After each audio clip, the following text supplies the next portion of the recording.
Hello everybody, welcome back to my channel. This is gonna be a channeled message. It's coming through already, but I don't know exactly what it is, but I can feel it coming, if that makes sense. If you've ever gotten a channeled message, maybe you understand what I mean, but I wanna find out what it is. Like, I'm not able to put it into words, but it's something that I feel. So, okay, it's something like when you know a storm is coming, like you can smell it in the air. Maybe you hear thunder in the distance, but it hasn't reached you yet. So that could relate to how you're feeling about something right now. And in this photo, the flag and the sky and the stars, I'm guessing those are stars. It's like a thunderstorm. It's the colors, you know, it's like, I don't know why it's connect. Oh, and I didn't even notice these back here. But there's something about a storm coming, but it's a positive thing. It's maybe there's been a drought and the rain is really needed. You could be feeling extra tired or low energy at this time. Like there are things you want to do or need to do, but you just can't force yourself. Like you maybe in the past you stopped forcing yourself because you didn't want to lead to burnout, but now it's like even if you tried to force yourself, you just don't have, it's like you can't, like you can only move, like you're moving slower than you'd like to, but you're still moving. Something has slowed down. Okay, so you're nearing the finish line of something, you're nearing the end of it, and you can feel that, and you were, you know, exerting your last force of energy as much as you could to make it past this finish line. But it's like you were going so fast towards it, and all of a sudden time slowed, and it's like now you're running in slow motion and you're still running towards the finish line. You're still nearly there, but it feels like you've been put in a slower time for some reason. So let's see more about this. This is forcing you to, or if you don't like the word forcing you or the phrase forcing you, it's allowing you to be fully present and not have your mind anywhere else. And so you're getting the fullness of each moment, even moments that before your past self would have thought is boring or just nothing really special about it. It's because there were parts of you that would disconnect. Like when something, the less interesting something was to you, the more you would disconnect from your body. And it's like you weren't fully there, you weren't fully present. And if something was interesting to you, you were able to bring more of your presence to that moment, but it still wasn't fully there. And all of this, so it's not just you, it's society as a whole, it's humanity as a whole, but you are one of the leaders of helping change this. So everybody is affected by it. Everybody has got so caught up in the routine of life or in the idea, in the forward focused, like everyone's always, even as a child, they start asking you, you know, where do you see yourself in 5 years, in 10 years? What do you want to be? They get you focused on the future and taking you out of the present moment. So you start thinking, and they make it seem like it's responsible. Like as you get older, well, now you need to start thinking about your future. You act like, you know, every day, but it's like maybe you're supposed to be that way. Maybe you're not supposed to plan so much for the future. Like, have you ever considered that? Maybe everyone's been saying, you have to plan, but what if planning, because does it ever actually go to plan? I mean, you can get things that you planned for, like maybe you wanted to get married and you got married, but does it ever actually happen the way you think it will or the way you expect it to? It's like the plan's always going to change because there's always, and I'm not talking about when you intuitively get this, like this is going to happen and this is the way it's going to happen, because that's different, because that is like letting you in on inside information about like a future timeline that you're tapping into, that you're going to be in. But I'm not talking about that. I'm talking about when you plan, you limit spirit being able to be involved in that process. and you limit it to what is possible for humans. So you basically say, okay, I'm going to do this all by myself. I'm not going to have any help. I'm going to do it all by myself. But it's like, it's not, there's always going to be parts you're missing or things you can't see. So when you, instead of focusing on planning, instead you can focus on who do I, who do I want to be? What do I want to see myself as? Not what specific career will I have? And even thinking of this, like, who do I want to be? It's not to take you out of the present moment and make you change who you are now, because you're still meant to appreciate who you are now, not say, oh, I hate this about myself. I better change it quickly. So there's a difference between inspiration, like, let me explain it like this. There's one scenario where somebody sees a commercial of someone and they're like, wow, I really like that person. That person's really cool. I want to be like them. And they start getting excited and they start imagining themselves having that or being like that. And it's a motivating feeling. It's an exciting feeling. It's a positive feeling. And then let's say the other situation is that person sees this commercial, sees this person on the commercial, and they think, oh, I'm so jealous. Why do they have that and not me? And it's a negative feeling. It's a negative experience. It's not inspiring or motivating. It's frustrating. It feels restricting. It feels like you're being cut off from something. And the only difference is your perspective. If you choose to be inspired by something and because you believe that it can be yours too, and that there's not a limited supply. It's not like either you or them get to do this. You can have it too and they can have it too, and everybody can get what they want, and there's not actually lack. That's an illusion. If you have that perspective, that's going to help be motivating to you instead of. So humanity has gotten to a place where they're more triggered than motivated because there's so much in this feeling of lack, of unfairness, injustice. I can't have this. This is just how life is, because they've put too many limits on themselves. They've planned in their mind what their life can be, and they've limited it to that, to what their own mind in that moment could think of. And you are part of the collective of people who are helping change this, helping bring people back to the current moment and getting out of their heads, because they're limiting their experience and people are not happy. And there are a few that have cracked the code and broken out of that. And those are the people that seem to just have it all. Like, they just have such good luck, and you don't know what happened behind the scenes. You don't know what inner work they did on themselves or what they had to experience to make the necessary mind shift changes, or mindset what am I trying to say? Mindset changes, mindset shifts to be able to have that life.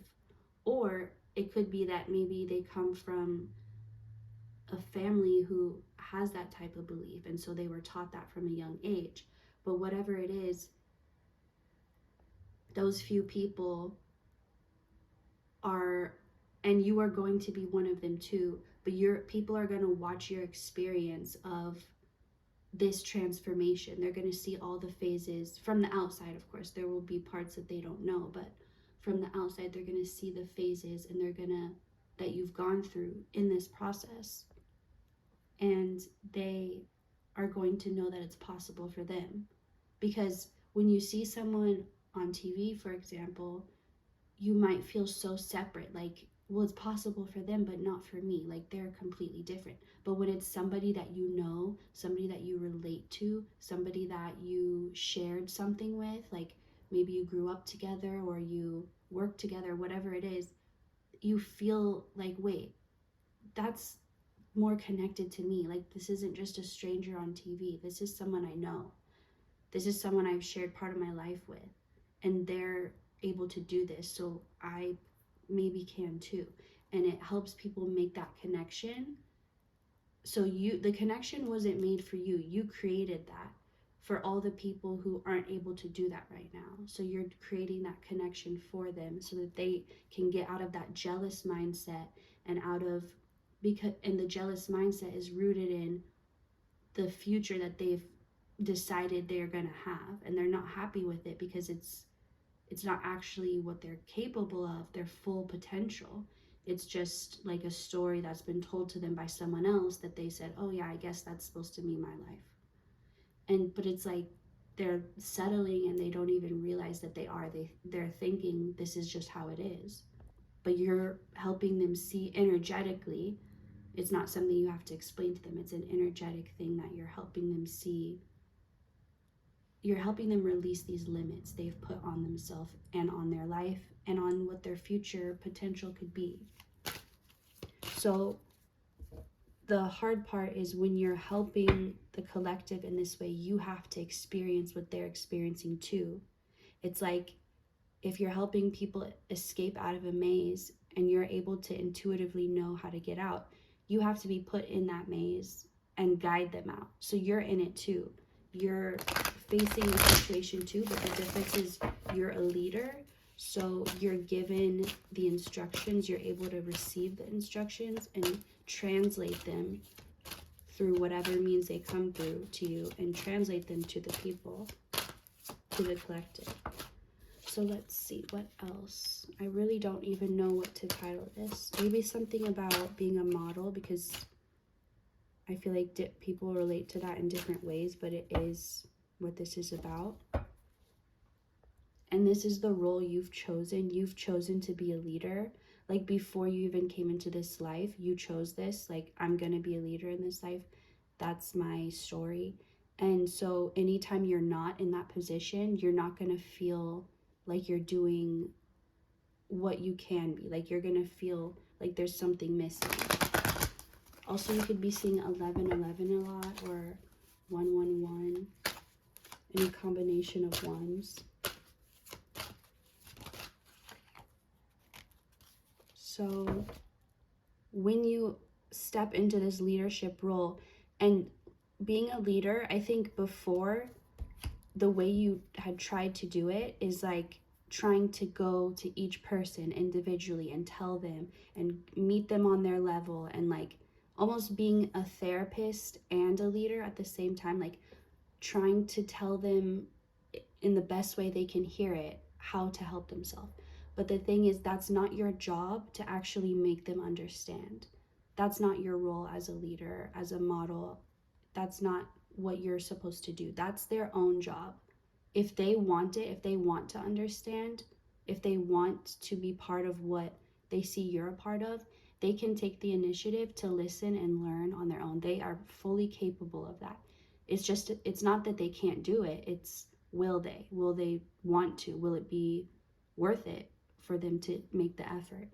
Your job is to be the model, the inspiration. So think of like a mannequin, for example. The mannequin's job is to stand there in the window and make the clothes look so good that people want to buy them. The mannequin doesn't get off that little platform, go try to help the person find the right size, try and tell them what it should go with, and help them create an outfit and like make them feel good about themselves, talk them up and raise their confidence. That's not the model's job. Their job is to just make it look so good that that person thinks, wait, I can be that way too. I can have that too. I want that too. Is to trigger that inspiration. That's your job, to trigger inspiration. And you've been overextending yourself by trying to do the work for people, get them to follow you. Not even to follow you, because it's not like you were trying to be a leader in that sense. Like, everybody do what I say. It's more like you wanted to help, and you knew when you were given the answer of what could help someone, you wanted them to listen because you want them to help, to be helped. And you're like, this feels useless, this information I have, if they're not actually going to use it. So you would try and like get people to understand and to do the inner work, but it's like you were trying to do that for them. They have to choose to do that. It has to be a choice. It can't feel like something someone else is doing for you or making you do. because you have to want to do it for yourself. It's like a personal thing, and it's from you to you, and you have to want to do it for yourself and it not involve any other person. So if you're trying to do that for them, it's not actually giving them the chance to do it themselves.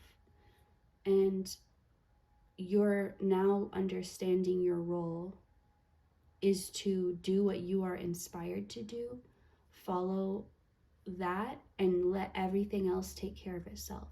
Not deal with the little details. And you don't want to. You never wanted to. That stressed you out. It felt like too much, like having to do too much. It felt overwhelming. It didn't feel in alignment with you because it wasn't. But you convinced yourself that that was your job.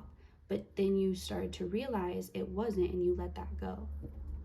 So you've done so much work and transformation on yourself, and that's just kind of the theme of your life as your role of this leader, because you're having to do it first and that others can follow you. And you kind of have to figure it out on your own and not really have others show you. I mean, you can have others inspire you, but you kind of have to figure it out on your own. But I feel like there's something about you having to do things on your own, and that phase is ending. So you're still gonna, because you've learned how to be independent, self-sufficient, you've learned to be a leader while being detached from all the people that you're inspiring, by not involving yourself in their life too much and in what they have going on, because that's between them and God, and you don't need to waste your energy on that. All right, let's see.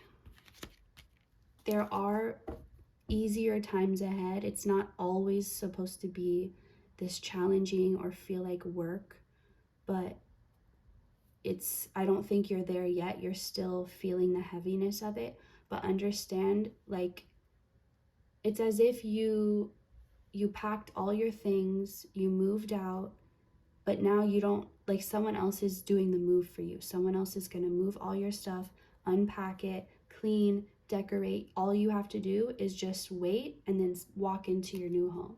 So you've already done the work. There's just a little bit of waiting while everything else gets settled and adjusted for you. And in this time, the best thing you can do is take really good care of yourself. There's no spoiling yourself. Like, that's impossible. Like, you can't give too much right now to yourself. You, like, don't be afraid to overindulge, or just, you've worked so hard. Like, if you need to just sleep all day or just lay in bed all day, do that. If you need to just watch TV all day, do that. Whatever it is. But that is all I'm getting for this message. Real quick though, let's roll the dice and see if they have anything extra. So Mars, Pisces, and second house. So there is a lot being done behind the scenes in areas of your home, your job, your security and stability. And understand that you've done your part in this area. You've done enough. You've done your part. You've done enough. And I feel like you really need to hear that and understand that. And that everything else that feels like it's unfinished, or like you feel like you still need to take care of it, that is being done for you. It's just a matter of time. And then you're gonna get the notification, like, here are your keys. It's ready for you. So you don't even have to look for that or wait for that. You're gonna receive it. That's the last thing coming through. Thank you for watching, and I'll see you next time.